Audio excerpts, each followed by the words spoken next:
City cable. నేటి ముఖ్యాంశాలు. శ్రీ సాయిబాబా దేవాలయంలో ఘనంగా కార్తీక దీపోత్సవం, భారీగా పాల్గొన్న భక్తులు. శ్రీ బావిగి భద్రేశ్వర స్వామి దేవాలయం నూతన చైర్మన్గా పటేల్ కిరణ్. ప్రభుత్వ ఉత్తర్వులు జారీ. తాండూర్ సబ్ రిజిస్టర్ వ్యవహారంపై డిస్ట్రిక్ట్ రిజిస్టర్కు ఫిర్యాదు చేసిన డాక్యుమెంట్ రైటర్లు, క్రియా విక్రయదారులు. తాండూరు పట్టణంలో ఘనంగా ఎమ్మెల్యే రామ్మోహన్ రెడ్డి జన్మదిన వేడుకలు. కీర్తిశేషులు నాగారం నరసింహులు కుటుంబీకులను పరామర్శించిన తాండూరు మున్సిపల్ చైర్పర్సన్ తాటికొండ స్వప్న పరిమల్ గుప్తా. సమగ్ర కుటుంబ సర్వే డేటా ఎంట్రీలో తప్పులు లేకుండా చూడాలి, పెద్దేముల్ ఎంపీడీఓ జర్నప్ప. కోటపల్లిలో మెడిస్టార్ హాస్పిటల్ను ప్రారంభించిన శాసనసభ స్పీకర్ గడ్డం ప్రసాద్. విద్యార్థుల ఆత్మహత్యలను నిరసిస్తూ ప్రభుత్వానికి వ్యతిరేకంగా వికారాబాద్ పట్టణంలో ఏబీవీపీ ర్యాలీ. సిటీ కేబుల్ వార్తలకు స్వాగతం. వార్తలు చదువుతున్నది మఠం నిరంజన్. కార్తీక మాసం చివరి గురువారం సందర్భంగా తాండూరు పట్టణంలోని కోకట్ రోడ్డులో వెలిసిన శ్రీ సాయిబాబా దేవాలయంలో కార్తీక దీపోత్సవాన్ని భక్తులు అంగరంగ వైభవంగా నిర్వహించారు. సాయంత్రం సంధ్యాహారతి అనంతరం భక్తులు కార్తీక దీపోత్సవాన్ని నిర్వహించారు. వివిధ ఆకారాలలో భక్తులు దీపాలను వెలిగించారు. స్వామివారికి ప్రత్యేక పూజా కార్యక్రమాలు, అన్నదాన ప్రసాద వితరణ కార్యక్రమాలను ఘనంగా నిర్వహించారు. ఈ కార్యక్రమంలో భక్తులు భారీ సంఖ్యలో పాల్గొన్నారు.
తాండూరు పట్టణంలోని ప్రముఖ దేవాలయం శ్రీ బావిగి భద్రేశ్వర స్వామి దేవాలయ నూతన చైర్మన్ గా కాంగ్రెస్ పార్టీ యువ నాయకులు పటేల్ కిరణ్ కుమార్ ను నియమించినట్లు దేవాదాయ శాఖ అధికారులు ఉత్తర్వులు జారీ చేశారు. గురువారం దేవాదాయ శాఖ జారీ చేసిన ఉత్తర్వు ప్రకారం చైర్మన్ గా పటేల్ కిరణ్ తో పాటు సభ్యులుగా జాకా సంగమేశ్వర్, జొల్లు రోహిణి, శెట్టి సురేష్, గాండ్ల వీరన్న, కల్లూరు బసవరాజ్, పోటం సిద్ధలింగం, ఎం ప్రశాంత్ కుమార్, గడ్డి కిరణ్ కుమార్లను నియమించారు. శ్రీ బావిగి భద్రేశ్వర దేవాలయ చైర్మన్ గా మాజీ కౌన్సిలర్లు, సీనియర్ కాంగ్రెస్ పార్టీ నాయకులు ప్రయత్నాలు జరిపారు. కానీ పటేల్ కిరణ్ గత అసెంబ్లీ ఎన్నికల్లో కాంగ్రెస్ పార్టీ గెలుపు కోసం కష్టపడి పనిచేసినందున ఆయనను గుర్తించి శ్రీ బావిగి భద్రేశ్వర చైర్మన్ పదవిని కట్టబెట్టారు. ఈ సందర్భంగా పటేల్ కిరణ్ మాట్లాడుతూ తనపై నమ్మకం ఉంచి భద్రేశ్వర స్వామి చైర్మన్ గా నియమించినందుకు దేవాలయ అభివృద్ధి కోసం అహర్నిశలు కృషి చేస్తానని తెలిపారు. అందుకు కృషి చేసిన ఎమ్మెల్యే బుయ్యని మనోహర్ రెడ్డికి, జిల్లా నాయకులకు ప్రత్యేక కృతజ్ఞతలు తెలిపారు. తాండూరు సబ్ రిజిస్టర్ వ్యవహారంపై డాక్యుమెంట్ రైటర్లు, క్రియ విక్రయదారులు డిస్ట్రిక్ట్ రిజిస్టర్ సంతోష్ ముందు మొరపెట్టుకున్నారు. తాండూరు సబ్ రిజిస్టర్ తన ఇష్టానుసారం వ్యవహరిస్తున్నారని పలువురు డిఆర్ కు ఫిర్యాదు చేశారు. గురువారం జిల్లా register Santosh Tandur sub register కార్యాలయాన్ని సందర్శించారు. విషయాన్ని తెలుసుకున్న క్రియ విక్రయదారులు, డాక్యుమెంట్ రైటర్లు, తాండూరు రియల్ ఎస్టేట్ వ్యాపారులు జిల్లా అధికారి సంతోష్ ను కలిసి ఫిర్యాదు చేశారు. సబ్ రిజిస్టర్ పూర్యా రిజిస్ట్రేషన్ చేయించుకునేందుకు క్రియ విక్రయదారులకు పలు విధాలుగా ఇబ్బందులకు గురి చేస్తున్నారని ఫిర్యాదు చేశారు. తన ఇష్టానుసారం వ్యవహరిస్తున్న రిజిస్టర్ ను ఇక్కడి నుండి వెంటనే తొలగించాలని పలువురు ఫిర్యాదు చేశారు. తండ్రి పేరు చూసిండు, ఒక్కసారి 4 సార్లు చూసిండు. చూస్తే కూడా మళ్ళీ ఎంతసారి క్యాన్సల్ చేశారు. పైసా కట్టినాక మళ్ళీ. ఏం పేరు మీ పేరు? ఏం పేరు మీ పేరు? మోహన్ రెడ్డి. ఎవరు? కరణపూర్. సంతోష్ అండి, నేను డిస్ట్రిక్ట్ రిజిస్టర్ రంగారెడ్డిగా చేస్తున్నాను. ఇది తాండూరు సబ్ రిజిస్టర్ ఆఫీస్కి ఇవాళ ఇన్స్పెక్షన్ కోసం వచ్చాము.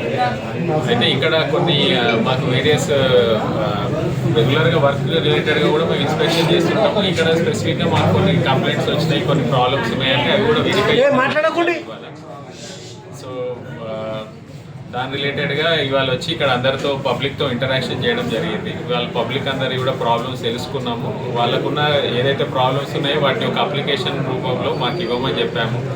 ప్రతి ఒక్క అప్లికేషన్ని వెరిఫై చేసి సబ్ రిజిస్టర్ గారితో కూర్చొని వాళ్ళ ప్రాబ్లమ్స్ని డెఫినెట్గా 100% రిజల్యూషన్ చేసి వాళ్ళకు ఒకవేళ మా పరిధిలో లేకపోయినా మా కమిషనర్ గారి దృష్టికైనా తీసుకెళ్ళి వాటిని రిజల్యూషన్ చేస్తామని చెప్పేసి వాళ్ళకి హామీ ఇవ్వడం జరిగింది. మరియు ఏదైనా వేరే ప్రాబ్లమ్స్ ఉన్న ఇది మన కంప్యూటర్స్ కానీ, ఈ కరెంటు పోతే మనకి ఇక్కడ ఇన్వర్టర్ ప్రాబ్లం కానీ అవి కూడా త్వరలో, అంటే మాకు ఆల్రెడీ ఆర్డర్ ప్లేస్ అయింది, ఒక 1-2 వీక్స్లో దాన్ని కూడా రిజాల్వ్ చేసి మీకు ఇక్కడ పవర్ పోయినా కూడా ఎటువంటి రిజిస్ట్రేషన్కి అంతరాయం జరగకుండా దాన్ని ప్రాసెస్ చేయడానికి మేము అన్ని చర్యలు తీసుకుంటున్నాము. అండ్ మీకు కూడా ఇందు మూలంగా మేము చెప్పేది కూడా ఏంటంటే పబ్లిక్ ఎవరికైనా కూడా రిజిస్ట్రేషన్ తరఫున ఏ ప్రాబ్లం ఉన్నా కూడా మీరు ఇమీడియట్గా సబ్ రిజిస్ట్రార్ గారికి ఒక అప్లికేషన్ ఇవ్వచ్చు. ఇక్కడ రిజాల్వ్ అవ్వట్లేదంటే డెఫినెట్గా మీరు డిస్ట్రిక్ట్ రిజిస్ట్రార్ కూడా మీరు ఇవ్వచ్చు, లేదంటే పోస్ట్ అయినా చేయొచ్చు.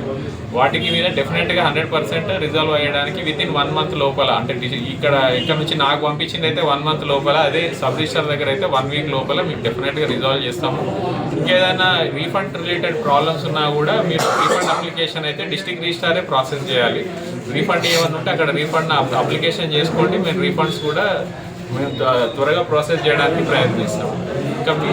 ఇంకా మొత్తం ఇప్పుడు ఈ సంవత్సర కాలం ఆల్రెడీ ఎల్ఆర్ఎస్ ఇచ్చేశారు. ఇంకా ఆల్రెడీ ఒక 90,000 ఇంకా కొంతమందికి నోటీసులు ఇచ్చారు ఆన్లైన్లో. వాళ్ళు ఏదో డాక్యుమెంట్ సబ్మిట్ చేయాలన్నారు, అది సబ్మిట్ చేస్తే వాళ్ళకి కూడా ప్రాసెస్ అవుతుంది.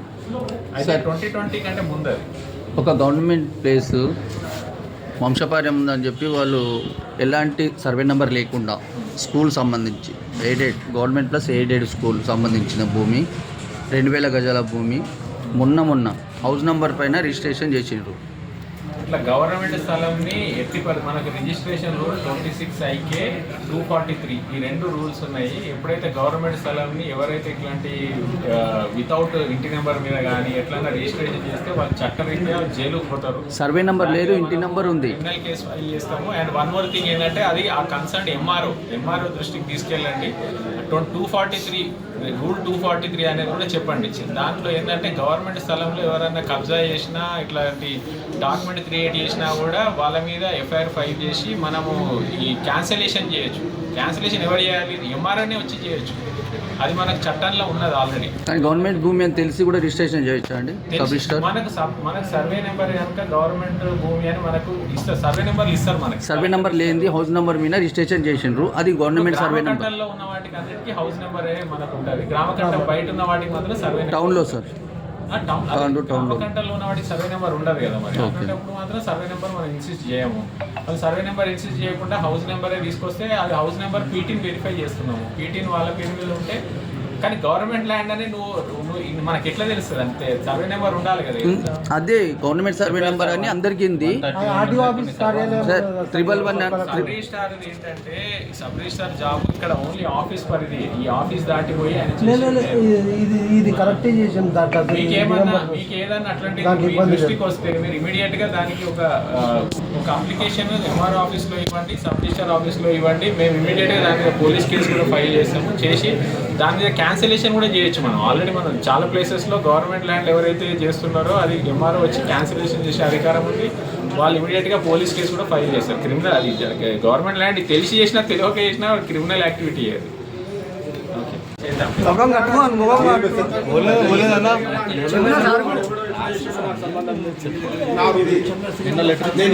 ఇంకోటి సార్ ఎక్స్టెంట్ దాన్ని ఉంటుంది కదా సార్, దానికంటే ఎక్కువ కూడా ఉంటాయి గ్రామకంఠం ల్యాండ్లో. ఇప్పుడు ఇండ్లు పెద్దవి కూడా ఉంటాయి, చిన్నవి కూడా ఉంటాయి.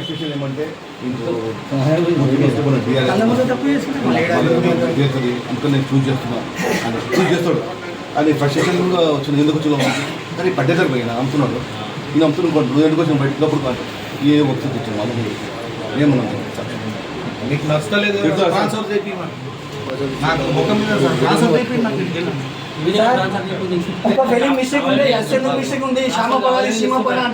ఎవరైనా ముందు రేపు పని మళ్ళీ ఎక్కువనే ఉంటుంది పని. మీలాంటి వాళ్ళు అందరూ ఇప్పుడు మీది ఓన్లీ తాండూరు రేపు 22 ఆఫీసు వాళ్ళు వస్తారు. డిఆర్ అయితే అందరూ వస్తారు కదా.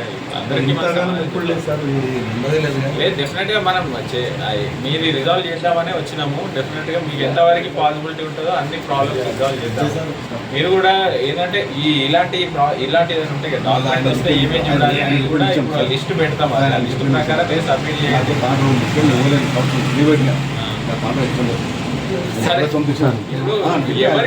ఎవరికైనా లేకుండా వాళ్ళు ఇప్పుడు చేసినప్పుడు గవర్నమెంట్ ఎక్కడ వేస్తే అక్కడ చేయాలి. మనం సంవత్సరం చేస్తే అందరు తిరుగుతుంది ఆయన ప్రశ్న ఆయనకి ఏమన్నా మనదైతే మంచి ఆఫీస్ 4 years బ్యాక్ కూడా వచ్చినప్పుడు ఎంత మంచిగా అసలు ప్రాబ్లం అవుతుంది సార్. ఇంకొకటి విషయం సార్, సార్ ఆఫీస్ చాలా చిన్నగా అవుతుంది సార్. లేడీస్ వస్తే ప్రాబ్లం అవుతుంది సార్. ఎట్లా చేస్తారు సార్? సార్ ఎందుకంటే చాలా ప్రాబ్లం ఉంది సార్.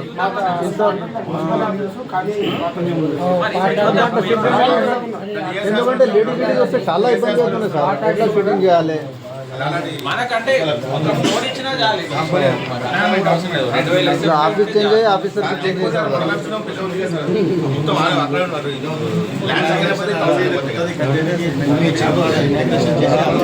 కట్ చేయడం అంటే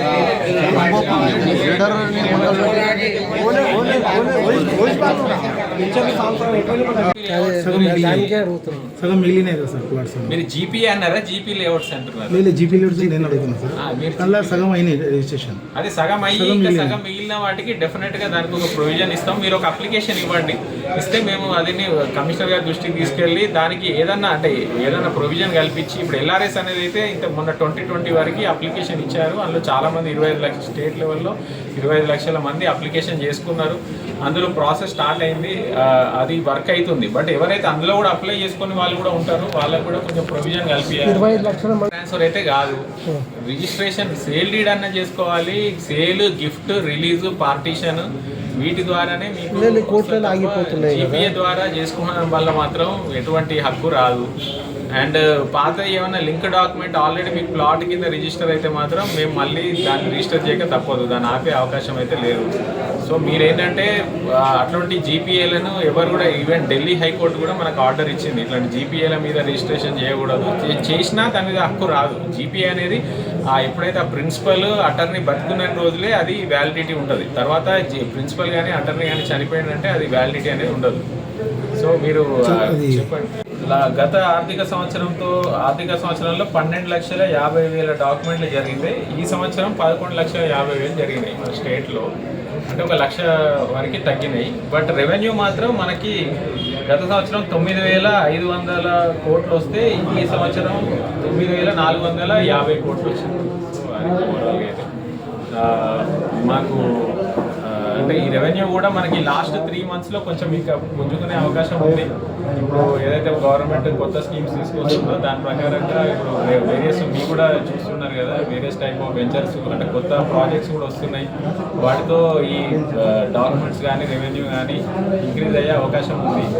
దానికి తోడు ఈ కొన్ని ఏదైతే స్పెసిఫిక్ సమస్యలు అంటే ఈ మిగిలిపోయిన ప్లాట్స్ ఏదైతే ఉన్నాయో ఇంకా ఈ వీటి రిలేటెడ్గా కూడా మనకి ఏదైనా ఒక క్లారిటీగా మనకు ఒక ఇన్స్ట్రక్షన్స్ వస్తే ఇంకా స్పీడ్గా పెరిగే ఛాన్సెస్ ఉన్నాయి. డబుల్ రిజిస్ట్రేషన్ గోల తాండ్రలో చాలా ఉంది. ఓకే, ఒక్కో ప్లాట్కు 2 రిజిస్ట్రేషన్ చేస్తారు. 100% ఇది డబుల్ రిజిస్ట్రేషన్ అనేది చట్ట విరుద్ధము. అది పబ్లిక్కి మనం అందరం మీ మీడియా ద్వారా మీరు డెఫినెట్గా చెప్పండి. ఎవరైతే కొనుక్కుంటున్నారో ప్లాట్ వాళ్ళు కంపల్సరీ వెళ్ళి ఆ సైట్ విజిట్ చేసుకొని అది దాంట్లో ఏమైనా రిజిస్ట్రేషన్స్ అయినాయా, దాంట్లో ఇంతవరకు ఏమైనా ఈసీ చూసుకోవాలి. మేము ఈసీ ఇస్తున్నాము డైరెక్ట్ వితౌట్ మనీ మనం వెబ్సైట్లో చూసుకోవచ్చు. ఇంకా ప్లస్ దాని యొక్క లింక్ డాక్యుమెంట్స్ ఒరిజినల్ ఉన్నాయా లేవా వెరిఫై చేసుకోవాలి. మేము జాగ్రత్త అని ఒక వీడియో కూడా మన వెబ్సైట్లో ఉంది, మీరు ఆ జాగ్రత్త వీడియో చూస్తే కూడా ఏమేమి చూడాలని ఉంది. అండ్ ఇవన్నీ పోయినాక కూడా మనకు ట్రాన్స్ఫర్ ఆఫ్ ప్రాపర్టీ యాక్ట్ ప్రకారం ఫస్ట్ నేను ఒక పర్సన్కి అమ్మిన అనుకోండి, దాని మీద మళ్ళీ ఇంకోటి రిజిస్ట్రేషన్ చేసినా అది చిత్తుకాయం అవుతుంది తప్ప మనకి ట్రాన్స్ఫర్ కాదు ప్రాపర్టీ.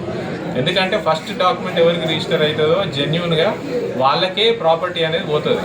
తర్వాత సెకండ్ డాక్యుమెంట్ అయినోడు వితౌట్ టైటిల్ కనుక రిజిస్ట్రేషన్ చేసుకుంటే మాత్రం అది ఓన్లీ ఈసీలో కనబడుతుంది తప్ప దానికి ఎటువంటి హక్కులు రావు. అండ్ అటువంటి అప్పుడు మీరు ఫర్దర్గా మళ్ళీ రిజిస్ట్రేషన్కి వచ్చినప్పుడు మాత్రం అది మెన్షన్ చేస్తూ ఇది ఫేక్గా చేశారని మెన్షన్ చేస్తూ మీరు మళ్ళీ రిజిస్ట్రేషన్ చేసుకోండి. దాన్ని క్యాన్సిలేషన్ చేయాలంటే మాత్రం మాకు అధికారం లేదు, కోర్టు నుంచి తెచ్చుకోవడం వల్ల మీకు క్యాన్సిలేషన్ అవుతుంది.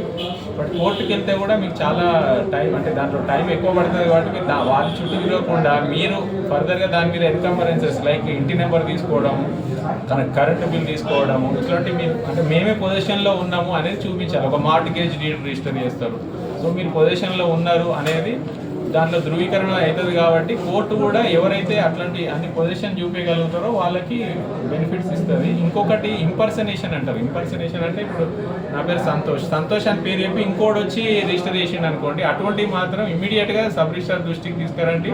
ఇమీడియట్గా మేము ఈసీలో ఎంటర్ చేసేస్తాము. ఇది ఇంపర్సనేషన్ డాక్యుమెంట్ మీద రిజిస్టర్ అయిందని ఈసీలో ఎర్ర అక్షరాలతో చేస్తాము. అది డెఫినెట్గా వాళ్ళని మాత్రం వదిలేసే ప్రసక్తి లేదు. అంటే ఒక పేరు చెప్పి ఇంకోటి వచ్చి నేనే అని చెప్పడం, లేకపోతే ఆయన బతుకున్నా చనిపోయింది అని చెప్పి డెత్ సర్టిఫికేట్ పెట్టడం, అటువంటివి వస్తే మాత్రం డెఫినెట్గా స్ట్రిక్ట్ యాక్షన్ తీసుకుంటాము. అటువంటి డెఫినెట్గా జరగనీయకుండా మీరు కూడా అందరికీ చెప్పండి. మేము ఆల్రెడీ చాలా ఎంటర్ చేస్తున్నాం అదే పద్ధతిలో.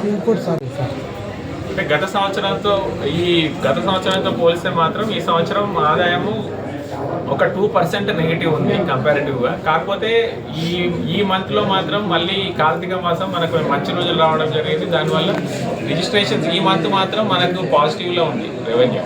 అయితే ఓవరాల్గా రెవెన్యూ పాజిటివ్ ఉంది. బట్ ఈ ఇయర్ వైజ్ చూసుకుంటే అంటే ఏప్రిల్ నుంచి నవంబర్ ఎండింగ్ వరకు చూసుకుంటే మాత్రం ఒక 2 నుంచి 5% వరకు రెవెన్యూ తగ్గడం జరిగింది. డాక్యుమెంట్స్ అయితే చాలా ఎక్కువ తగ్గినాయి. వాటిని కూడా ఎన్ని డాక్యుమెంట్లు అయినా ఎన్ని కోట్ల ఆదాయం వచ్చింది మనకి ఇప్పుడు నేను స్టేట్ లెవెల్లో చూస్తాను కాబట్టి నాకు ఐడియా ఉంది. అయితే చెప్తాను ఇప్పుడే. అదే నాన్న పేరు మీద ఇల్లు అన్నకు నాకు సంవత్సరం చేయడానికి వచ్చినాం ఇక్కడికి.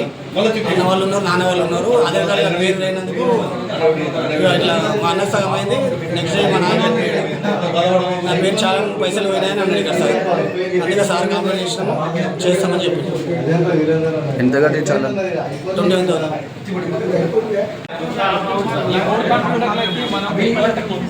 అంటే సార్ ఇంకోటి చిన్న విషయం, ఆ 3 కంప్యూటర్లే కాకుండా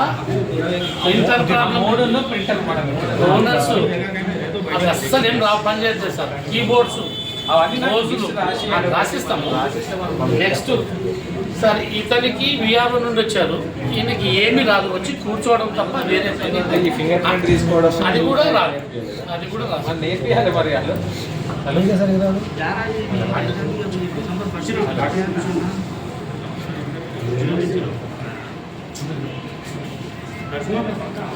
ఇద్దరు స్టాఫ్ కొని ఇంతమంది చేస్తున్నాం సార్.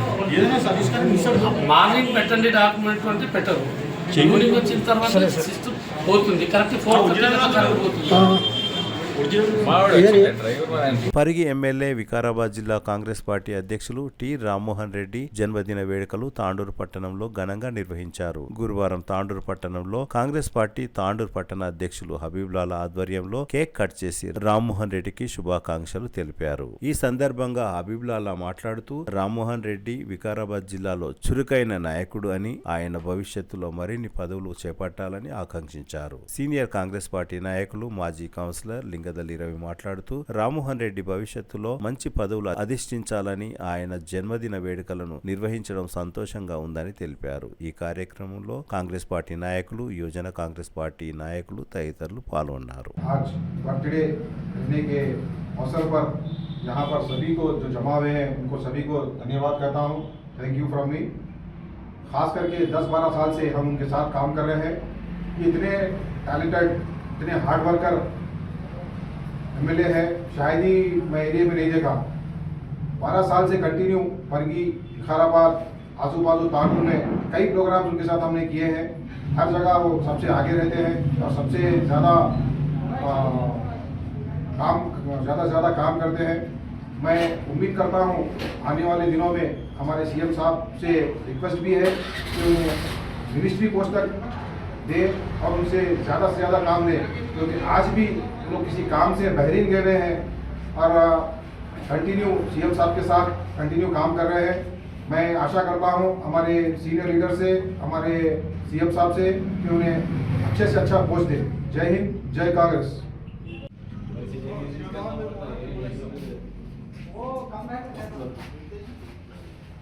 పరిగి శాసనసభ్యులు టి రామ్మోహన్ రెడ్డి గారి జన్మదినం సందర్భంగా పట్టణ కాంగ్రెస్ అధ్యక్షులు హబీబుల్లా ఆధ్వర్యంలో ఈరోజు కేక్ కటింగ్ చేయడం జరిగింది. వారికి తాండూరు పట్టణ కాంగ్రెస్ కమిటీ తరఫున, సీనియర్ కాంగ్రెస్ నాయకుల తరఫున వారికి జన్మదిన శుభాకాంక్షలు జరుపుకుంటున్నాం. అలాగే భవిష్యత్తులో వారు మరింత ఉన్నత పదవులు సాధించాలని చెప్పేసి ఆ భగవంతుని వేడుకుంటూ, వారు రాజకీయ జీవితము చాలా మనోరంజకంగా ఉండాలని చెప్పి కాంగ్రెస్ పార్టీ తరఫున కోరుకుంటూ వారికి మరొకసారి ధన్యవాదాలు. ఈరోజు వికారాబాద్ జిల్లా కాంగ్రెస్ అధ్యక్షులు, పరిగి శాసనసభ్యులు శ్రీ టి రామ్మోహన్ రెడ్డి గారి జన్మదినం సందర్భంగా తాండూరు పట్టణ కాంగ్రెస్ పార్టీ అధ్యక్షులు సయ్యద్ హబీబుల్లా గారి ఆధ్వర్యంలో సీనియర్ నాయకుల ఆధ్వర్యంలో ఈరోజు కేక్ కటింగ్ చేసుకోవడం జరిగింది. వారు భవిష్యత్తులో ఉన్నంత పదవులు చేయాలని ఆ భగవంతునికి కోరుకుంటూ ఈరోజు ఈ కార్యకర్తలు వచ్చిన సందర్భంగా వారికి మరోసారి జన్మదినం సందర్భంగా శుభాకాంక్షలు తెలుపుతూ నమస్కారం. తాండూరు మాజీ మున్సిపల్ చైర్మన్, బీజేపీ నాయకులు కీర్తిశేషులు నాగారం నరసింహులు దశదిన కర్మలో మున్సిపల్ చైర్మన్ తాటికొండ స్వప్న పరిమళ్ గుప్తా పాల్గొని కుటుంబీకులను పరామర్శించారు. గురువారం కోట్పల్లి మండలం కొత్తపల్లిలో నాగారం నరసింహులు దినకర్మ జరిగింది. ఈ సందర్భంగా మున్సిపల్ చైర్మన్ తాటికొండ స్వప్న పరిమళ్ గుప్తా మాట్లాడుతూ మున్సిపల్ చైర్మన్ గా నాగారం నరసింహులను తాండూరు అభివృద్ధికి ఎంతో కృషి చేశారని గుర్తు చేశారు. ప్రస్తుత రాజకీయ నాయకులకు ఆయన ఆదర్శం అని తెలిపారు. ప్రజల మనసుల్లో చెరగని ముద్ర వేసుకున్నారని అన్నారు. ఈ కార్యక్రమంలో మున్సిపల్ చైర్మన్ తో పాటు కౌన్సిలర్ ప్రవీణ్ గౌడ్, సురేష్ నాయక్, భాను తదితరులు ఉన్నారు. తెలంగాణ ప్రభుత్వం ఎంతో ప్రతిష్టాత్మకంగా చేపట్టిన సమగ్ర కుటుంబ సర్వే వివరాలను ఆన్లైన్ లో ఎప్పటికప్పుడు నమోదు చేయాలని, నమోదు చేసేటప్పుడు ఎలాంటి తప్పులు లేకుండా పారదర్శకంగా జరిగేలా చూడాలని పెద్దెముల్ ఎంపీడీఓ జర్నప్ప కంప్యూటర్ ఆపరేటర్లను ఆదేశించారు. ఈ సందర్భంగా గురువారం ఎంపీడీఓ జర్నప్ప మాట్లాడుతూ పెద్దెముల్ మండలంలో 38 గ్రామాల్లో 14,847 కుటుంబాలు ఉండగా అందులో 14,571 కుటుంబాల యొక్క సమగ్ర కుటుంబ సర్వే పూర్తి అయిందని తెలిపారు. దాదాపు 100% సర్వే పూర్తయినట్లు స్పష్టం చేశారు. ప్రస్తుతం సర్వే వివరాలు నమోదు చేయడం కోసం ఎంపీడీఓ కార్యాలయంలో 15 కంప్యూటర్లు అందుబాటులో ఉన్నాయని ఎంపీడీఓ జర్నప్ప తెలిపారు. వికారాబాద్ జిల్లా కోటపల్లి మండల కేంద్రంలో మెడిస్టార్ హాస్పిటల్ను తెలంగాణ అసెంబ్లీ స్పీకర్ గడ్డం ప్రసాద్ ముఖ్య అతిథిగా హాజరై ప్రారంభించారు. ఈ సందర్భంగా స్పీకర్ గడ్డం ప్రసాద్ మాట్లాడుతూ ఈ ఆసుపత్రి వల్ల కోటపల్లి పరిసర ప్రాంత ప్రజలకు అత్యవసర ఆపరేషన్లు ఇక్కడే నిర్వహించనున్నారని తెలిపారు. వికారాబాద్ డిఎంహెచ్ఓ వెంకటరావన్న హాస్పిటల్లోని పరికరాలను పరిశీలించారు. ఈ కార్యక్రమంలో Tandur MLA Buyyani Manohar Reddy, Medistar hospital MD doctor Swamidas, doctor Shivamohan Reddy, doctor Venkateshwar, Kotapalli మాజీ జెడ్పీటీసీ సంతోష రాజు, కోటపల్లి బంటారం కాంగ్రెస్ పార్టీ నాయకులు వెంకటేశం, ఆయా గ్రామాల సర్పంచులు, ఎంపీటీసీలు, ప్రజాప్రతినిధులు, తాజా మాజీ ప్రజాప్రతినిధులు తదితరులు పాల్గొన్నారు.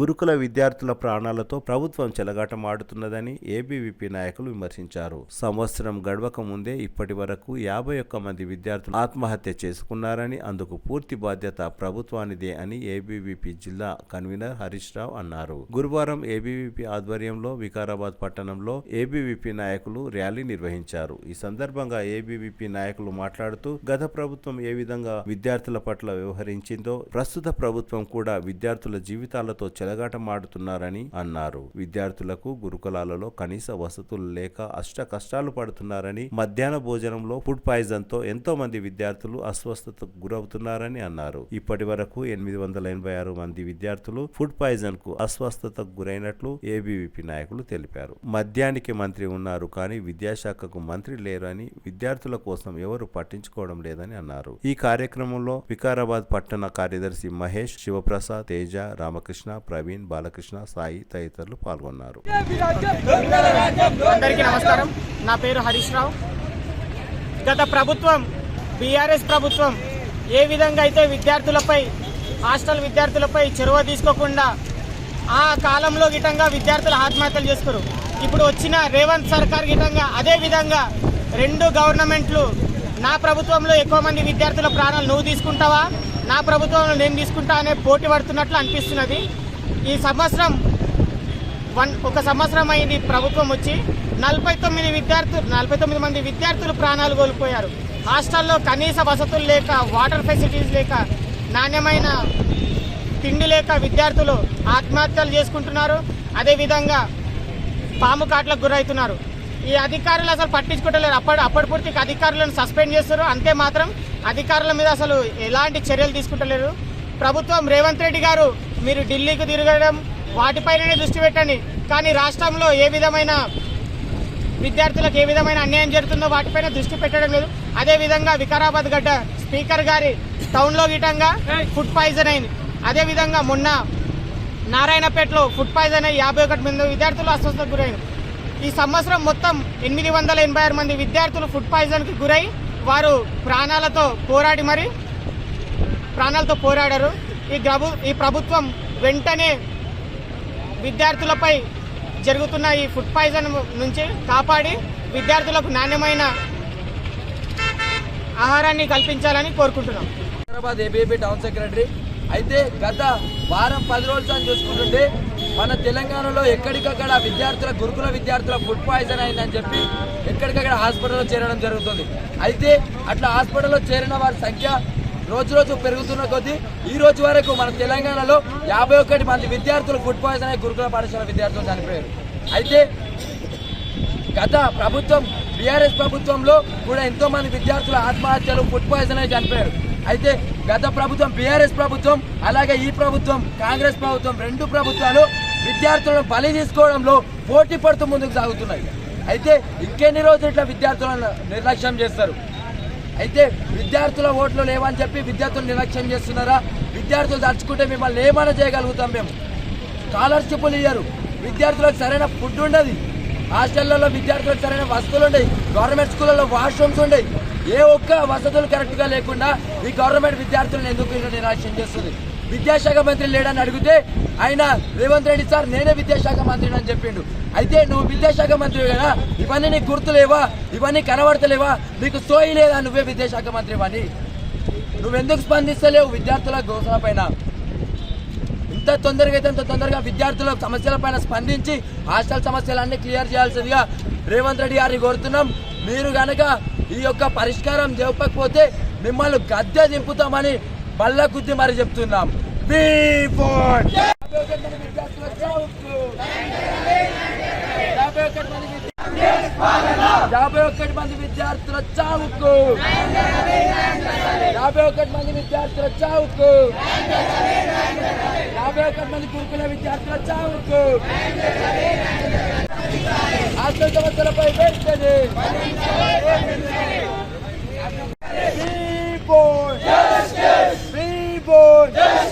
వద్దురా నాయన్న వద్దురా